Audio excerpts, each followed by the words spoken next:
انہوں نے یہ کہا کہ جی یہ غیر ملکی امداد اور حمایت اور انوالومنٹ کے بغیر پاکستان نہیں جیت سکتا تھا. اور بھائی ہم نے ان سے اسلحہ لیا ہے نا, ہم نے ان سے جہاز لیے ہیں, تو اس کا مطلب یہ ہے کہ آپ نے جنگ ہاری ہے باوجود اس کے کہ فرانس آپ کی مدد کر رہا تھا, امریکہ آپ کی مدد کر رہا تھا. اسرائیلی فوجی براہ راست اسرائیلی فوجی تو براہ راست وہاں تھے, ہمارے یہاں تو یہاں کوئی چینی فوجی نہیں تھا نا. کہنے کا مطلب یہ ہے کہ یہ ایک اور گھٹیا حرکت ہے on part of Modi and on part of India, کہ آپ دوسروں کے اوپر الزام ڈال کے اپنی شکست کو کور دینے کی کوشش کر رہے ہیں. بٹ ایز آئی سیڈ, دنیا بیوقوف نہیں ہے, لوگ اب یعنی بیوقوف نہیں بنائے جا سکتے. یہ انفارمیشن کی ایج جس میں ہم رہ رہے ہیں وہاں کچھ نہیں چھپتا ہے. تو اس لیے ہندوستان اور از آن دا ڈکلائن, اور مودی اس کا واحد ذمہ دار ہے, کیونکہ اس کے جو فوجی ایڈونچرز ہیں, اس کی جو پالیسیز ہیں, اس نے ہندوستان کو کہیں کا نہیں چھوڑا. جی بخاری صاحب, بھارت کی بات تو ہم نے کر لی, اب آتے ہیں پاکستان کی طرف. بخاری صاحب, ابھی ہم دیکھتے ہیں ریسنٹ پاسٹ میں ہی, جیسے ٹرمپ کا پچھلا دور دیکھ لیتے ہیں کہ پاکستان کے ساتھ ان کے تعلقات کچھ بہت اچھے نہیں تھے, پاکستان کے بارے میں عجیب و غریب سے بیانات دے رہے تھے. اب وہ اتنے معترف ہیں ویسٹ سارا پاکستان کا, کیا پاکستان کی فارن پالیسی میں کوئی اتنا بڑا چینج آیا ہے, یا اس کا صحرا بھی 7 روزہ جنگ کے سر بنتا ہے؟ دیکھیے, پھر میں نے کہا کہ جنگ ایک وجہ ضرور بنی ہے کہ پاکستان کو اتنا بڑا ایکسپوجر ملا ہے. جی, لیکن یہ قائدانہ صلاحیتیں جو ہوتی ہیں نا, لیڈرشپ کوالٹیز, یہ بہت بڑا فیکٹر ہے. آپ دیکھیے کہ یہ کبھی ہوا کہ امریکن پریزیڈنٹ کسی ملک کے آرمی چیف سے ملے اور پھر اس کے بعد کہے کہ یہ ملاقات میرے اعزاز کا باعث ہے, اور پھر وہ یہ کہے کہ یہ پورے خطے میں ہی از اے ٹاورنگ پرسنالٹی. یہ ان پریسیڈنٹڈ باتیں اس وقت ہوتی ہیں جب آپ ایک ایسے شخص سے ملتے ہیں who is determined, who is dedicated, who is thoroughly professional. تو یہ پاکستان کو جو بوسٹ ملا ہے انٹرنیشنل ارینا میں خاص طور سے, ایک تو قدرت کی مہربانی کو تو آپ رول آؤٹ نہیں کر سکتے ہیں, لیکن میرے خیال سے اس وقت ملک میں اداروں کے بیچ جس قسم کا تعاون اور یعنی یکجہتی ہے, وہ اس کی بہت بڑی وجہ ہے. بالکل, کہ جنگیں جو ہیں وہ صرف فوجیں نہیں جیت سکتی ہیں, جنگیں وہی فوجیں جیتتی ہیں جن کے پیچھے قوم کھڑی ہوتی ہے. اور اس اعتبار سے اگر آپ دیکھیں تو پاکستان اور ہندوستان میں واضح فرق ہے. India is divided, Pakistan is one. That was another reason. ویسے ایک اور تضاد بھی تھا پاکستان اور بھارت کی پالیسی میں کہ جنگ کے دنوں میں پاکستان نے ایک انفارمیشن کی ایکسیس دی تھی انٹرنیشنلی بھی اور اپنے لوگوں کو بھی, جبکہ بھارت نے جو ہے وہ قدغن لگائی تھی انفارمیشن کی ایکسیس پہ. تو یہ کتنی بڑی ایک ریزن تھی پاکستان کا جو ایک ٹرسٹ بلڈنگ ہوئی ہے انٹرنیشنلی. دیکھیے, اس کا ہمیں سب سے بڑا فائدہ یہ ہوا ہے کہ ہماری بات کا سچ اور جھوٹ فوری طور پر ثابت ہو جاتا تھا. جی, ہم نے جتنے دعوے جنگ میں کیے جیتنے کے حوالے سے, ایک ایک کا ہم نے ثبوت دیا, ایک ایک کی ہم نے انفارمیشن ایکسیس دی, اور کسی ایک ایسے دعوے پر بھی ہمیں شرمندہ نہیں ہونا پڑا جو انٹرنیشنل پریس میں چھپا یا انٹرنیشنل میڈیا میں ایئر ہوا. ہندوستان کی ایک کے بعد دوسری, دوسرے کے بعد تیسری بات جھوٹ ثابت ہوئی. اس کے میڈیا نے, ایک جو اور جنگ جیتی ہے ہم نے, وہ ہے میڈیا وار. جو اس کے میڈیا نے جس قسم کا مسخرہ پن, جس قسم کا گھٹیا پن کیا, انہوں نے بعد میں معافیاں مانگی ہیں, انہوں نے بعد میں باقاعدہ آن ایئر معافیاں مانگی ہیں. تو کہنے کا مطلب یہ ہے کہ بہت ساری, ایک نہیں, صرف فوج نہیں ہاری ہے, بہت سارے سیکٹرز ان کے جو ہیں وہ ہار گئے ہیں. ان کی سفارتکاری ہاری ہے, ان کا میڈیا ہارا ہے, ان کی فوج ہاری ہے, ان کی پولیٹیکل لیڈرشپ ہاری ہے. جی, تو اس لیے ہندوستان کا صرف اس جنگ کی وجہ سے تھوڑا نقصان نہیں ہوا, بہت نقصان ہوا. بالکل, اب تو بڑا کلیئر ہو گیا انٹرنیشنلی بھی, اور سب کو پتہ ہے کہ کون جنگ جیتا ہے اور کون ہارا ہے. پروگرام میں یہاں شامل کرتے ہیں ایک بریک سے واپس آ کر بات کریں گے مشرق وسطیٰ کی صورتحال پر.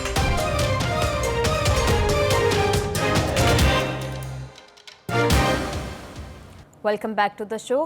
بخاری صاحب, نیتن یاہو امریکہ پہنچ چکے ہیں. ٹرمپ کے ساتھ آج ان کی ملاقات ہونی ہے جس میں انہوں نے جنگ بندی کے حوالے سے بات چیت متوقع ہے.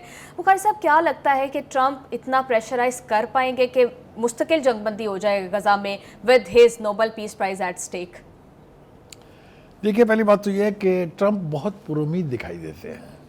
پچھلے کوئی 2 ہفتے سے وہ مسلسل کہہ رہے ہیں اگلے ہفتے جنگ بندی ہو جائے گی, اور اب تو اس ہفتے کہہ رہے ہیں کہ جنگ بندی ہو جائے گی. ان کے پاس کوئی نہ کوئی جواز ضرور ہے یہ ایزمپشن کرنے کے لیے, یا اتنا آپٹمسٹک ہو کے کہنے کے لیے کوئی نہ کوئی ریزن ضرور ہے. جی, وہ میں کوشش کرتے ہیں اس کو ہم تلاش کرنے کی. جی, لیکن دوسری طرف ہم دیکھ رہے ہیں کہ نیتن یاہو کا جو لب و لہجہ ہے وہ تو اس حق میں نہیں ہے کہ کوئی جنگ بندی جو ہے وہ ایسی ہو جائے جس میں حماس کو کوئی ریلیف مل جائے یا حماس کو کوئی ریکگنیشن مل جائے. وہ تسلسل کے ساتھ یہ کہہ رہے ہیں کہ ہم تو اس قسم کی کوئی جنگ بندی ماننے کے لیے تیار نہیں ہیں. اس کے 2-3 ثبوت ہمارے سامنے ہیں. حال ہی میں ایک راؤنڈ ہوا ہے مذاکرات کا بٹوین اسرائیل اینڈ حماس. جی. تو اس میں بھی یہ بے نتیجہ ختم ہو گیا. وہ اس لیے کہ جو ڈیلیگیشن وہاں گیا تھا اس کے پاس کوئی اختیار ہی نہیں تھا. لیکن میں جو جس کو کہیے تقدیر کا جو رنگ ہے اس کی بات اگر کروں تو اسی حماس کے ساتھ بات ہو رہے ہیں نا جس کو وہ ختم کرنے کے درپائے ہیں اور جس کو کہتے ہیں کہ ہم نے مکمل طور پہ ختم کر دیا ہے. جس کو وہ قبول ہی نہیں کرتے ہیں سرے سے. پھر مذاکرات کائے کے لیے کر رہے ہیں اور ابھی انہی کے ساتھ ہونے ہیں. جی. تو اینی وے یہ جو ڈویلٹی ہے ان کے کنڈکٹ میں یہ اور زیادہ ایکسپوز مجھے لگتا ہے کہ ہو جائے گی. لیکن اب دیکھنا یہ ہے کہ کیا ٹرمپ اپنے پالتو اور انسانیت کے قاتل نیتن یاہو کو مجبور کر سکیں گے کہ وہ جنگ بندی پر آمادہ ہو جائیں یا نہیں. اس وقت جو سوئی پھنسی ہوئی ہے وہ یہ ہے کہ ٹرمپ کا جو پلان ہے اور جو تجویز جو ہے اس وقت زیر غور ہے وہ ہے 60 دن کی جنگ بندی کی. جی. حماس کہتی ہے ہم 60 دن کی جنگ بندی پہ بات چیت کو آگے نہیں بڑھنے دیں گے. ہمیں مستقل جنگ بندی چاہیے جو میرے خیال سے اندری حالات کے تحت اگر آپ غور کریں جس طرح کی تباہی ہو چکی ہوئی ہے, جس طرح کا میسو ریہیبلیٹیشن ورک ہونا باقی ہے, اس میں قسطوں میں جنگ بندی جو ہے اس کا کوئی فائدہ نہیں ہوگا. وہ یرغمالی رحال کروا لیں گے نیتن یاہو اور اس کے بعد وہی خباثت شروع کر دیں گے جو انہوں نے پہلے کی ہے. جی. تو میرے خیال سے اس پوائنٹ کے اوپر حماس کا اڑ جانا یا اس پر بضد ہونا سمجھ میں آنے والی بات ہے. بخاری صاحب بار بار ریپیٹڈلی ان کی طرف سے یہی بات کی جا رہی ہے کہ صرف یرغمالی رہا کیا جائیں. غزہ کے مستقبل کے حوالے سے کوئی بات کوئی تجویز جو ہے وہ سامنے نہیں آ رہی. نہ تو اب 2 ریاستی حل کی بات ہو رہی ہے, نہ جو وہ پہلے ایک تجویز دی گئی تھی کہ شاید 4 مسلم ممالک یہاں پر آ کے رول کریں گے, اس کی بھی اب بات نہیں ہو رہی. تو پھر حماس اسی تجویز کو کیوں قبول کرے گا جس میں اس کے لیے کچھ ہے ہی نہیں؟ دیکھیں میں عرض کروں, اسرائیل وہ اسرائیل نہیں ہے جو اس ایران کے ساتھ جنگ سے پہلے تھا. وہ جو ایک امیج تھا کہ کوئی اس کے ڈیفنسز کو توڑ نہیں سکتا, کوئی اسرائیل کے اوپر حملہ نہیں کر سکتا, کوئی حملہ کامیاب نہیں ہو سکتا, یہ ساری متس ٹوٹ چکی ہیں. جی. میں اگر ٹرمپ کے اس بیان کا حوالہ دوں کہ آخری 2 دنوں میں تو ایرانی خوب لڑے, دیٹ مینس کہ پین فیل ہوئی ہے کہ جنگ کیا ہوتی ہے. ہم نے جو چیخو پکار اسرائیلی عوام کی سنی ہم اس پہ خوش نہیں ہیں, لیکن اس بات کا اطمینان ضرور ہے کہ اب وہاں یہ احساس ضرور ہوا ہوگا کہ جن کے بچے رuthlessly مارے جا رہے ہیں وہاں پر, جن کی مائیں بلکتے بچوں کو خوراک تک دینے کے قابل نہیں ہیں, ان کی چیخوں کا کیا اثر ہوتا ہوگا. Any way having said that, یہ نیتن یاہو قابو آئیں گے تو آئیں گے ٹرمپ کے ہی, کیونکہ جیسا میں نے کہا کہ اگر امریکہ کی سپورٹ نہ ہو, امریکہ کا اسلحہ نہ ہو, امریکہ کی فنڈنگ نہ ہو تو 1 ہفتہ جنگ نہیں لڑ سکتا اسرائیل آج بھی. جی. یہ بات کسی ثبوت کی محتاج نہیں ہے. جی. بخاری صاحب ابھی برکس اعلامیہ میں بھی انہوں نے کہا کہ غیر مشروط اور مستقل جنگ بندی ہو غزہ کی, تو کیا برکس کنٹریز اس میں کوئی رول پلے کر سکتی ہیں؟ دیکھیے یہ فورمز ہوتے ہیں, ان فورمز کی ایک پریسٹیج ہوتی ہے. جی. یہاں پر ورلڈ کے امپورٹنٹ لیڈرز اکٹھے ہوتے ہیں, وہ جو بات کہتے ہیں اس کو اٹھا کے پھینکا نہیں جا سکتا ہے. یہ غیر مشروط جنگ بندی کا مطالبہ سیکورٹی کونسل سے شروع ہو کے جنرل اسمبلی تک گیا. 2 ریاستی حل کی بات دنیا کے ہر فورمز پر ہوئی ہے. جی. یورپی یونین نے کیا سٹانس لیا ہے آپ کے سامنے ہے. ابھی 3 ملکوں نے فلسطینی جو ریاست ہے اس کو تسلیم کر لیا ہے اور مزید لوگ کرنے والے ہیں. تو کہنے کا مطلب یہ ہے کہ یہ جو انٹرنیشنل ارینا کے بیچ ایشوز کے اوپر آپ گندی سیاست نہیں کر سکتے ہیں جو نیتن یاہو کا یعنی ہال مارک ہے. جی. کہنے کا مطلب یہ ہے کہ the world opinion is changing, the ground realities are changing. Iran پر حملہ کر کے امریکہ اور اسرائیل دونوں نے دیکھ لیا ہے کہ یہ ایران کو اتنی آسانی سے ہڑپ کرنا یا جس طرح باقی ملکوں کے ساتھ انہوں نے کیا ہے یہ ممکن نہیں ہے. نہ اس کے سیکورٹی حصار توڑ سکے ہیں یہ, نہ وہاں رجیم چینج کا خواب پورا ہو چکا ہے. تو کافی ساری مایوسیاں ہوئی ہیں نیتن یاہو کو بھی اور خود ٹرمپ کو بھی. تو میرا خیال یہ ہے کہ امریکہ کے اندر جس فاسٹ طریقے سے ریپڈلی چینج ہو رہی ہے پبلک اوپینین, جس طریقے سے خود رولنگ پارٹی جو ہے جس کے ٹرمپ نمائندہ ہیں اس کے اندر آوازیں غزہ کے مظلوموں کے لیے اٹھ رہی ہیں, تو یقینی طور پہ ٹرمپ کوشش کریں گے کہ غزہ میں کسی نہ کسی طرح سے سیز فائر ہو جائے, چاہے وہ انیشلی 60 دن کے لیے ہو. اور اسی اعلامیے میں یہ لکھا ہوا ہو, اس کا اشارہ بھی دیا تھا ٹرمپ نے کہ یہ ہو لینے دیں, پھر اس کے بعد ہم پرماننٹ سیز فائر کا راستہ جو ہے وہ